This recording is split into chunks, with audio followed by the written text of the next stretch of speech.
El secretario de Educación del Estado, Liborio Vidal Aguilar, inauguró en Zoncawich un aula virtual de bachillerato para que los jóvenes estudien en su comunidad. El aula se inauguró en la Secundaria General Víctor Gutiérrez Arceo, de modo que suman 2 salones virtuales de ese nivel en el estado.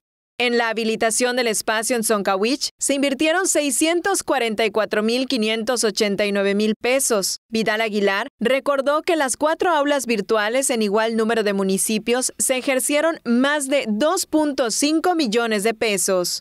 El bachillerato en línea en Zoncawich beneficiará en promedio a 50 estudiantes y por la coordinación de la CGI con la UADY, los materiales para las tareas están disponibles en la plataforma virtual de la universidad. Los jóvenes contarán con el acompañamiento de asesores por asignatura, equipos de cómputo, servicio de internet y aires acondicionados.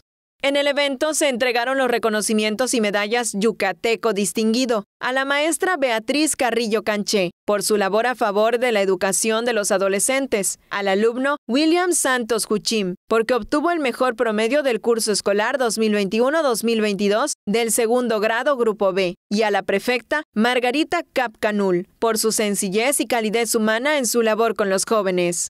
Tele Yucatán te informa. Tele Yucatán te informa, lunes a viernes, 8 de la noche. Síguenos.